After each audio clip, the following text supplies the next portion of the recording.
name's Faye Andrews. I run a company called the Amelia Group. One of the things that we do is help players and tournaments communicate to the world through social media. We all know what social media is. It's creating your own content like videos and photos and posting them online through apps like Instagram, Facebook, Twitter, Snapchat, even TikTok. And so in this video, we're going to talk about the good and bad sides of social media. So 15 years ago, when some of you were born, social media hadn't even been invented. Imagine, Instagram didn't even exist. So now that basically everybody in the world is connected online, how has that changed tennis? Some players find it really great to be able to interact with their fans. The fans love it. They feel like they can talk to someone that they could never have talked to in the past.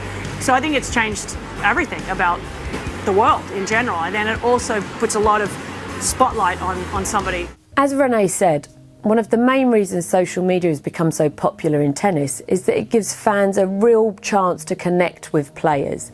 It allows them to have conversations with them and to get a glimpse into their real lives.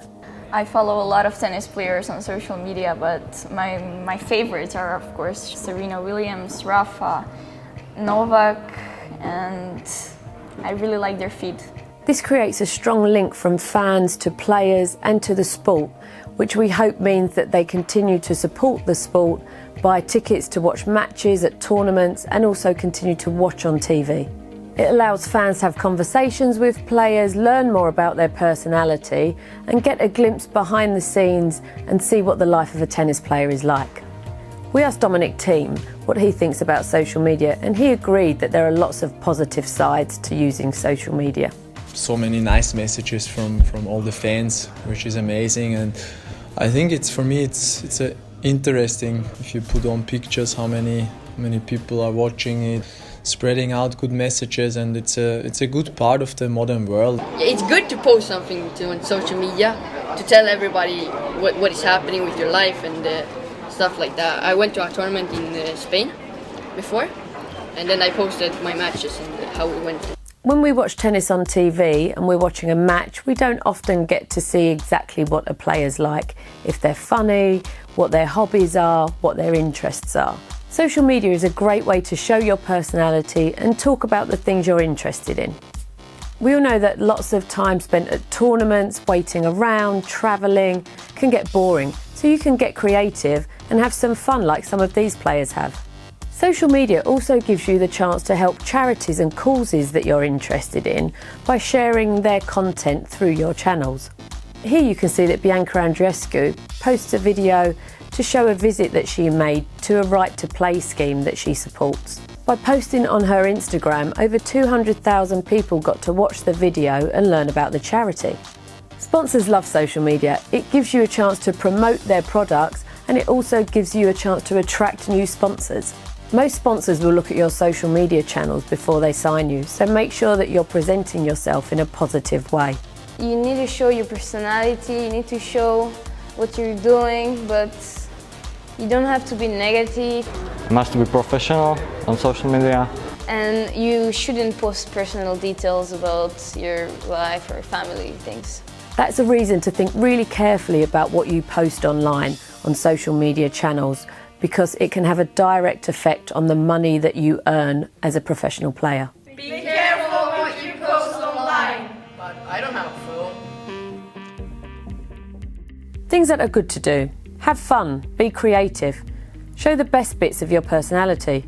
Show a little bit of your life behind the scenes, but not everything. Things we advise you don't do. Don't post private information or contact details. Don't post live location details.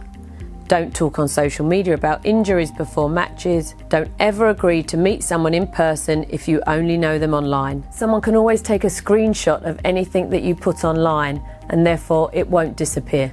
Don't assume that something private that you send to friends will stay private.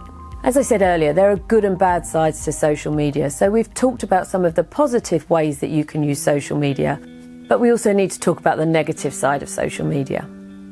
Trolling or cyberbullying is when people send horrible or abusive messages to players online. In the worst case scenarios, this can also include threats of violence. It can be scary and very hard to deal with, but unfortunately it's quite common for tennis players in the public eye. Here, Madison Keys talks about cyberbullying and how difficult it can be to deal with. Social media is not always 100% fun and all of that. People think they can say whatever they want and that they don't think that there's another person on the receiving end of what they're saying. So what should you do if you receive abuse on social media? Firstly, don't reply. Secondly, always report any abuse that is received. This means that that person can be dealt with and won't be able to abuse other people. This is how to report and block people on Twitter, Instagram and Facebook. On Twitter, we suggest you turn off direct messaging. If someone is being abusive through comments, you can block that person. Click on the drop-down arrow on your tweet, then you will have the option to block that person. When blocking someone, make sure you let Twitter know it is abusive content. On Instagram, go to the profile of the account where abuse is coming from. Click on the 3 dots at the top right corner and you will see a list of options. To block, click block.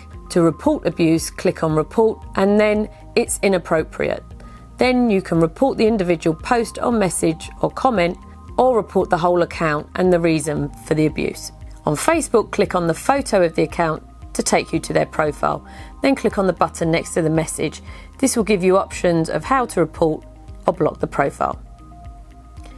A lot of people betting on tennis can send abusive messages to players when they lose.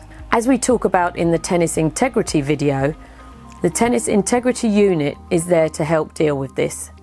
Make sure you report abuse immediately through the TIU app anytime that someone contacts you about betting on a match. Things that you should report. Report and block anyone who is mean to you. Report if any adult sends you sexual messages or asks you to send them inappropriate photos. Report any threats to the police. And report to the tennis integrity unit if anyone messages you about betting or throwing points, games, sets or matches.